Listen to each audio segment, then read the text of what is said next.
entramos en la humanidad de Cristo. Voy a tener un punto acá como para hacer un poco de transición entre la deidad de Cristo y la humanidad de Cristo. Y pongo acá que si Jesús es Dios hombre, como estamos diciendo, como creemos, entonces ah, esperaríamos, leyendo las Escrituras, escuchar y leer frases que describen una llegada, una concepción extraordinaria, muy fuera de lo normal. ¿Por qué? Porque Jesucristo es el único ser humano de la historia que existía antes de su nacimiento. Entonces, si esto es cierto, que Jesús existió antes de su nacimiento, esperaríamos escuchar frases extrañas acerca de cómo es que Él fue concebido. Pero si Jesucristo es 100% humano, esperaríamos de la misma forma palabras describiendo un nacimiento completamente normal como todos los seres humanos. Y creo que observamos esas dos cosas, de que para ser evangélicos tenemos que afirmar una concepción milagrosa y simultáneamente un nacimiento normal. Porque si no afirmas una concepción milagrosa, niegas la deidad de Jesucristo. Si no afirmas un nacimiento normal, niegas la humanidad de Jesucristo. Si Jesucristo sale ahí hablando y su cara resplandeciendo y todo eso, no es un bebé humano, no puede morir por nosotros. Entonces, punto A es hablar de que la Escritura sí habla de un origen milagroso, de que no llegó a este mundo como nosotros hemos llegado, en el principio del verbo. El verbo fue hecho carne, que existía antes de ser hecho carne. Soy el pan vivo que descendió del cielo. Dios envió a su Hijo. Él participó. Jesucristo vino al mundo, fue manifestado en carne, entró en el mundo, apareció, etc. Entonces esto fue lo que tratamos más o menos la semana pasada de la deidad de Jesucristo. Corrimos la semana pasada viendo mucho material, porque en un sentido no es tan complicado afirmar Jesucristo es Dios. Lo que se pone más complicado es luego cuando agrega su humanidad, cómo entender esto. Entonces, vamos a tratar de frenarnos un poco más y entender esto hoy.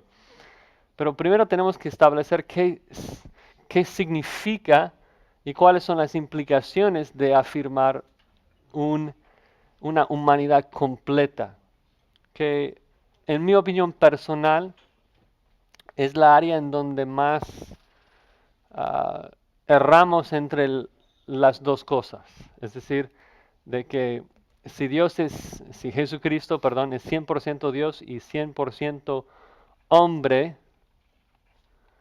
y afirmamos de que no podemos comprender el hecho de que es simultánea ambos, 100% ambos, normalmente nosotros nos inclinamos un poco más hacia el uno o hacia el otro.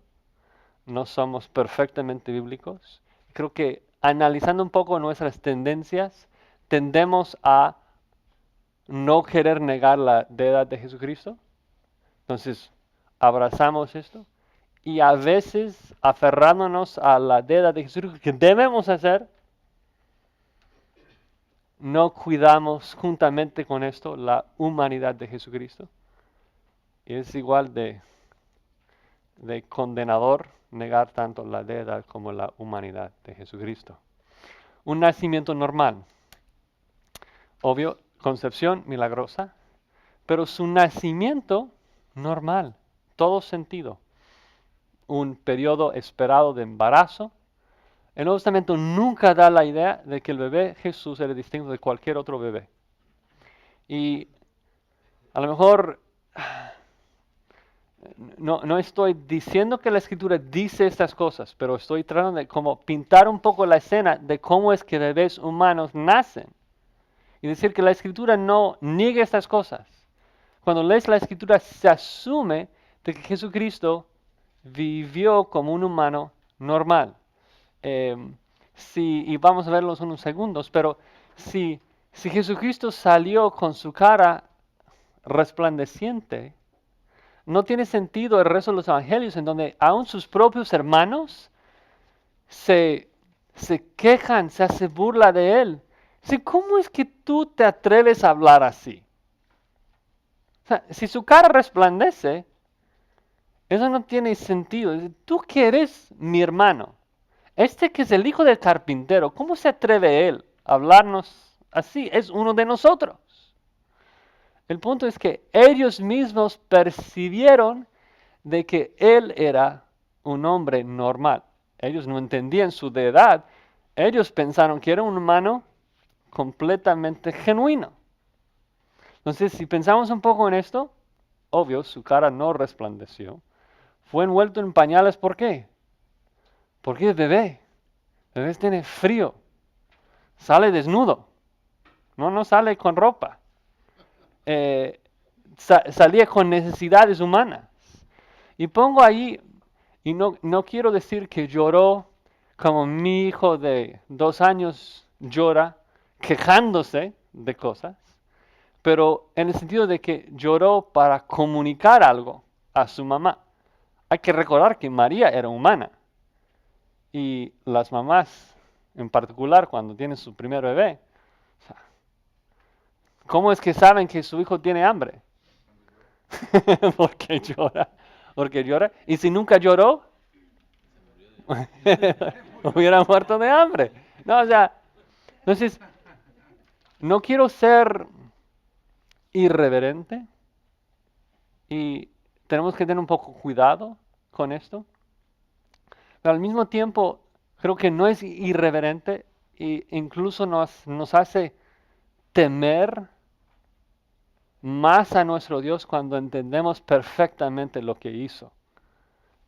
Hice un comentario hace un tiempo, am, estuve comentando con alguien acerca de la humanidad de Jesucristo y como que no entendía lo que quiso comunicar de que Jesucristo tenía un cuerpo normal. Y dije algo que luego dije, ay, esto suena muy grosero. Pero mencioné de que fue al baño. Jesús fue al baño. Y la persona como que se ofendió terriblemente al pensar de que Jesús, Dios creador, tenía que ir al baño. Y le dije, si Jesucristo no fue al baño, vas al infierno. Porque si Jesús no fue al baño, no era humano. La escritura es muy clara de que nació como humano, para morir por humanos.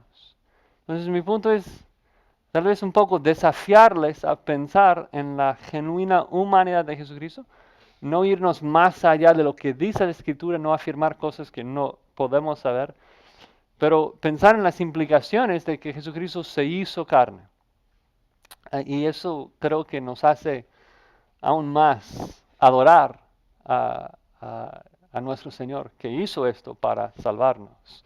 La humillación que Él hizo para salvarnos. Leemos de un crecimiento, desarrollo normal, humano.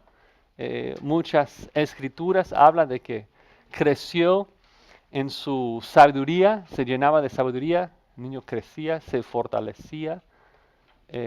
Más adelante, no, dice en el 52, Jesús crecía en sabiduría y otra vez, a veces, pues, ¿cómo es que Jesucristo crecía en sabiduría?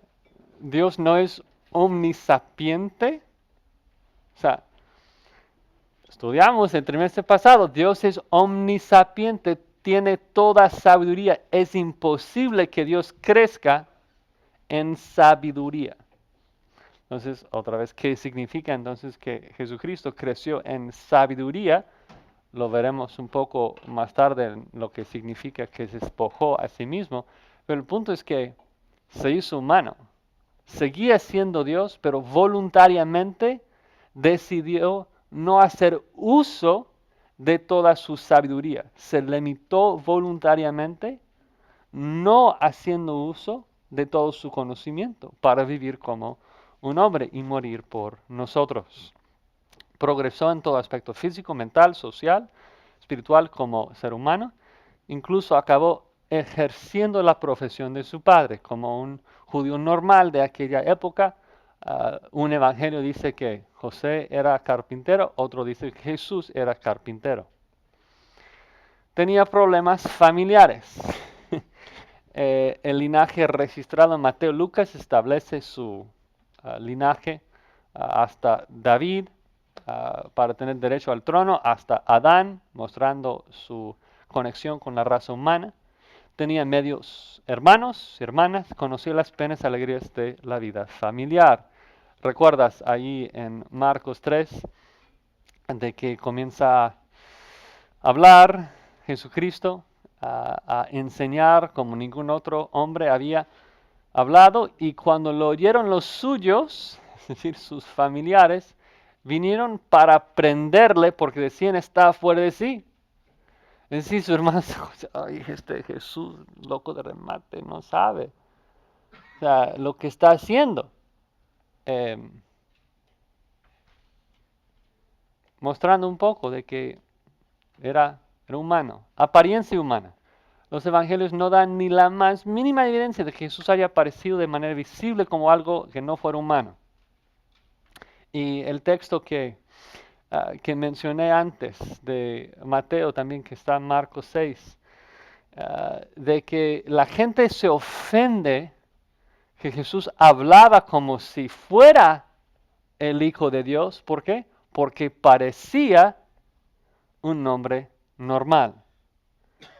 Dice, ¿de dónde tiene esta sabiduría, estos milagros? ¿No es este el hijo de carpintero? ¿No se llama su madre María y sus hermanos Jacobo, José, Simón y Judas? ¿No están todos sus hermanos con nosotros? ¿De dónde pues tiene todas esas cosas? Y se escandalizaban de él.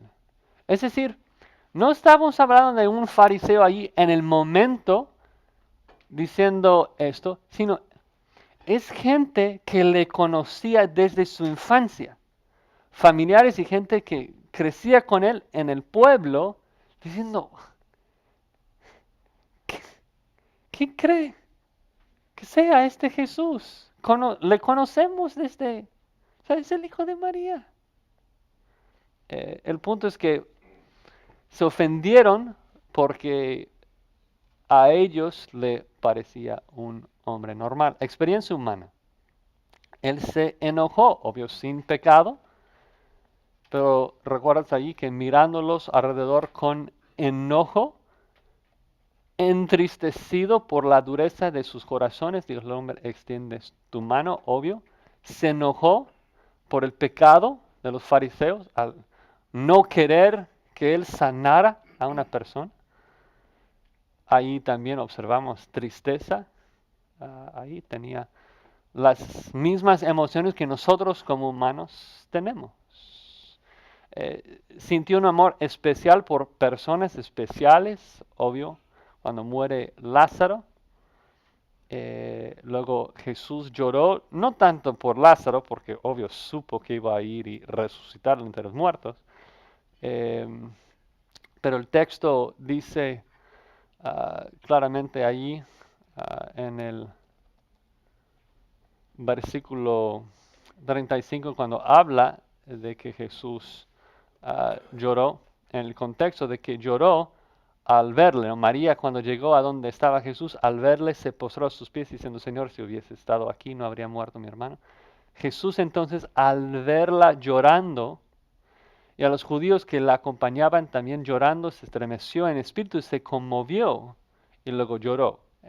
El punto es que sabe de que va a resucitar a Lázaro, no está llorando por Lázaro porque sabe que lo va a ver en 3 segundos, pero al ver a María y a sus amigos llorando, él también, como uno de nosotros, cuando ves a alguien llorando, aún, o sea, estás tal vez en un restaurante, un lugar, y ni siquiera conoces a la persona, y ves a la persona llorando, y ni siquiera sabes por qué estás llorando, pero, pues, pero estás llorando, porque es algo normal para un humano.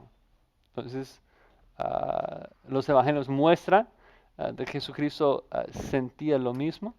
Cuando tuvo que enfrentar luchas deseó la simpatía de otros. Eso es impresionante, de que va a Getsemaní y pensamos, bueno, Él es Dios. Él vivía toda una eternidad sin la necesidad de nadie más. Enseñamos la hacedad de Dios. Él no depende de nadie, Él no necesita a nadie, no necesitaba crearnos. Él tiene vida en sí mismo. Y Jesucristo está a punto de morir, lo sabe. ¿Y qué hace? Dice a sus discípulos, mi alma está muy triste hasta la muerte, quedaos aquí, velad conmigo. Quiso que ellos estuvieran con Él, orando con Él, sintió solo. Obviamente, sus discípulos le abandonaron, se durmieron, etc. Pero muestra su experiencia humana. Algo que no puse en las notas porque es debatido y no hay muchos textos muy claros para contestarlo. La pregunta surge a menudo de que si Jesús se enfermó o no, si él tuvo gripe. Un poco difícil, hay el texto allí de Isaías 53, donde muestra que ciertamente llevó él nuestras enfermedades y sufrió nuestros dolores, y algunos lo usan para decir de que él los llevó en el sentido de que él se enfermó. La dificultad es que los evangelios citan este pasaje como cumplido cuando Jesucristo estaba sanando a la gente. Entonces Jesucristo estaba sanando a las multitudes y los evangelios dice es porque fue profetizado de que Él iba a llevar nuestras enfermedades. Entonces, no necesariamente es concluyente ese pasaje, en mi opinión. Tal vez el pasaje más que, si tuviera que escoger, aunque no quiero, porque me parece no tan clara, pero noten ahí en Romanos 8:3 que dice que porque lo que era imposible para la ley, por cuanto era débil por la carne, Dios enviando a su Hijo en semejanza de carne, de pecado, condenó el pecado en la carne. Y, y da la impresión, sin lugar a dudas, de que aunque Jesucristo no nació con una naturaleza pecaminosa, no nació en Adán como nosotros, no heredó el pecado como nosotros, Él en cualquier otra forma, cualquier otra manera, todas las demás formas, Él era como nosotros. En todo semejanza de carne, incluso de pecado agrega Pablo ahí. Entonces, como dije, no sé si podemos hacer una aclaración dogmática de que sí se enfermó o nunca se enfermó. Tengo mis dudas acerca de hacer ambas afirmaciones. Si decimos que nunca se enfermó, ¿en qué sentido era humano? Etcétera. Bueno, voluntad humana. Él tenía una voluntad propia, obviamente, ahí en la oración del huerto. Si es posible, quítame esta copa, no se hace mi voluntad, sino la tuya. Sus decisiones eran motivadas por consideraciones apropiadas, como lo son las nuestras. Ese pasaje interesante ahí en Juan 7, en donde dice que esas cosas, después de eso andaba Jesús en Galilea, pues no quería andar en Judea porque los judíos procuraban matarle. Eso es interesante, la razón que Juan da ahí, porque dice, Jesucristo es Dios, Jesucristo es, se supone algunos, ¿no? Jesucristo es Dios, es omnisciente, sabe de que la gente no puede matarle antes de su tiempo, antes de la hora.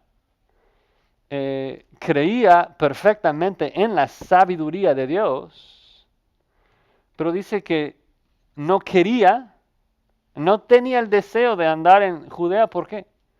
La gente ahí quiere matarme. ¿Quién quiere andar entre gente que quiere? O sea, si tenía que, obviamente lo hacía, pero dice que no quería andar ahí hablando de otra vez su humanidad. Pero luego algunas cosas ocurren y después de que sus hermanos habían subido, él subió a la fiesta no abiertamente, sino en secreto. Y obvio, el evangelista no explica todos los detalles de ¿cómo es que Jesús lo pensó? ¿Cómo llegó a esas conclusiones de que primero no voy y luego sí voy, pero con cuidado, no abiertamente?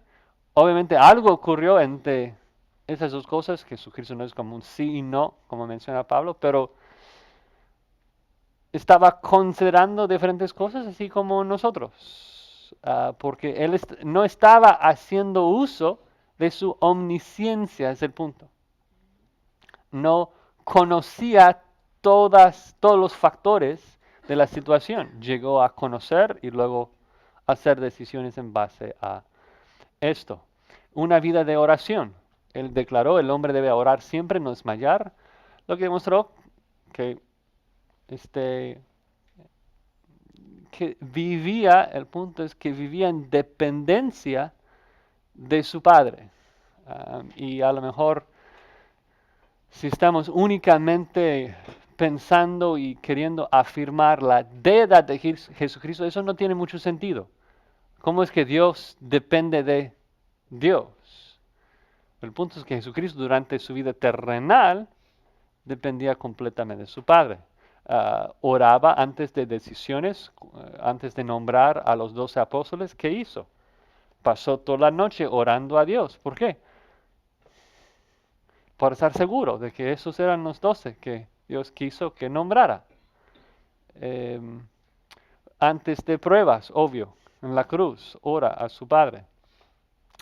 Y finalmente pongo ahí dependencia en 4 milagros. Recuerdan allí en Marcos, después de echar fuera el demonio, que los apóstoles, los 9 apóstoles, no podían echar fuera. Él les dijo, este género con nada puede salir sino con oración. ¿No? El punto es que él había orado antes de echar fuera el demonio. Lo mismo con Lázaro, ¿no? De que antes de decir, Lázaro, sal de allí, ¿qué hizo? Oró, Padre, gracias que siempre me escuchas. Gracias por hacer esto para que la gente sepa que estás en mí. Una relación humana con su Padre, él vivía en dependencia de Dios y de su voluntad. En todo, dice, he descendido del cielo no para hacer mi voluntad, sino la voluntad del que me envió. Nos dejó un ejemplo a seguir. Primero de Pedro 2:21, recuerdas, nos dice de que nos ha dejado ejemplo para que sigamos sus pisadas.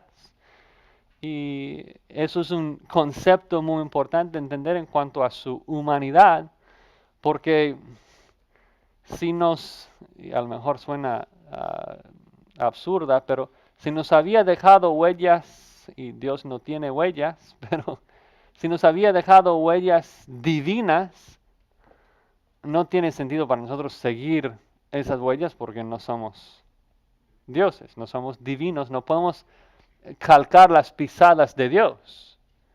Pero Cristo, viviendo como un hombre perfecto, nos ha dejado un ejemplo para que sigamos sus pisadas humanas. Ese pasaje solamente tiene sentido si Jesucristo es, en un sentido, si Jesucristo se limitó a los poderes normales que nosotros tenemos. Si Él estaba haciendo uso de poderes que no están a nuestra disposición, no podemos seguir sus pasos. ¿Más o menos? Se agotó tanto que en 2 ocasiones los ángeles tuvieron que ministrarle. ¿Recuerdas allí, después de andar en el desierto 40 días ayunando, y luego con las tentaciones de Satanás, después de esto básicamente se desmaya, y dice que los ángeles vienen y le ministran, igual que en Lucas 22, antes de la crucifixión? Y tal vez el pasaje que para mí es clave, que lo hemos mencionado en la clase anteriormente, pero hablando de la real humanidad de Jesucristo, dice que Cristo en los días de su carne, ofreciendo ruegos y súplicas con gran clamor y lágrimas al que le podía librar la muerte, fue oído, no porque era Dios omnipotente, no porque era el Hijo, fue oído a causa de su temor reverente aunque era hijo, por lo que padeció, aprendió la obediencia. Es decir, de que Jesucristo oró. ¿Y por qué es que el Padre escuchó sus oraciones? No porque era su hijo, sino porque le temía reverentemente. De cierta forma, Dios Padre trató a Jesucristo en la misma forma que te trataría a ti si tú vivieras como Jesucristo. No lo hacemos, pecamos, pero el punto es que Dios Padre no le dio favoritismo a su Hijo. Jesucristo vivió en perfecta obediencia, aprendió la obediencia, padeció, y por esto Dios Padre le resucitó, etc. Esto nos habla mucho de la genuina humanidad de Jesucristo, de que vivía restringido voluntariamente a la capacidad humana que nosotros tenemos. Hermano. Una ocasión es cuando los judíos querían prenderle para matarle y dice que se escapó de entre ellos. Sí. ¿Qué quiere dar aquí? Sí. Y lo veremos un poco más tal vez tarde y aquí con los milagros que hizo también. Jesucristo hizo muchísimos milagros, no hay lugar a dudas. Levantó a muertos, sanó a muchos enfermos, se escapó de personas.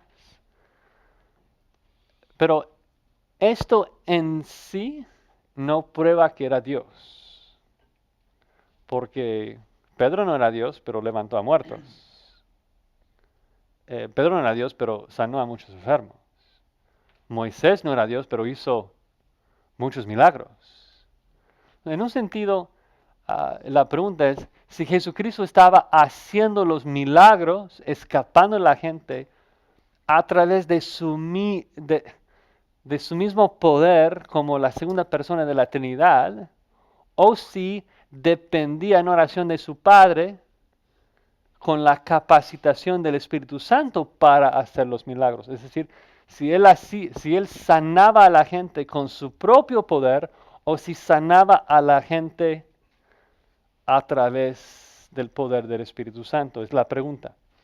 La pregunta es si él vivió como Dios o él vivió como un hombre piadoso. Si él, obvio, para ser muy claro, él es Dios, nunca dejó de ser Dios, y él siempre en cada momento de su vida tenía la capacidad de sanar.